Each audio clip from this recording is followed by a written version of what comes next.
past continuous. So here pattern subject plus was oblique were plus main verb plus ing. Rules. Number 1, it is used to denote an action going on for some time in the past. অৰ্থাৎ অতীতৰ কোনো এটা মুহূৰ্তত কোনো এটা কাৰ্য চলি আছিল বুজাবলৈ past continuous tense ব্যৱহাৰ হয়। For example, she was singing when I went to her home.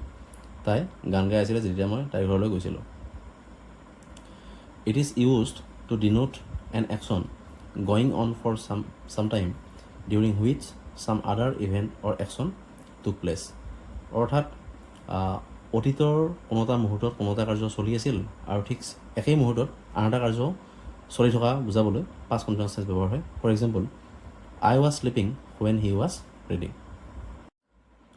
Past perfect tense pattern subject plus had plus past participle form of verb. Rule number 1, among the two actions of the past, the earlier action is expressed by past perfect and the later action is expressed by simple past. অৰ্থাৎ অতীতত হোৱা দুটা কাৰ্যৰ আগতে হোৱা কাৰ্যটো বুজাবৰ কাৰণে past perfect tense ব্যৱহাৰ হয় আৰু যিটো পিছত হৈছে সেইটো বুজাবৰ কাৰণে simple past ব্যৱহাৰ হয়। simple pastৰ নিয়মত আমি পাইছোঁ যিটো পিছত হৈছে নাম্বাৰ 2 ইভেণ্ট সেইটো simple past হয় আৰু যিটো আগত হৈছে সেইটো past perfect হয়। For example, Raju had locked the door before he went out. অৰ্থাৎ ৰাজুৱে বাহিৰলৈ ওলাই অহাৰ আগত দৰজাখন লক কৰি আহিছিলে। ইয়াতে ৰাজুৱে লক কৰাৰ কাৰ্যটো অৰ্থাৎ Raju had locked the door এইটো কি হৈছে আগত হৈছে আৰু এইটো কি হৈছে past perfect tense হৈছে।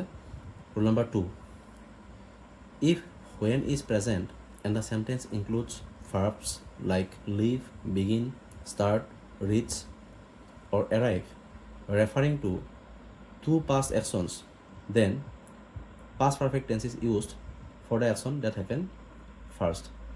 অৰ্থাৎ কোনো এটা চেণ্টেন্সত য'ত when থাকিব নেক্সট চেণ্টেন্সত কেইটামান ভাৰ্ব থাকিব particularly leave, begin, start, reach, arrive.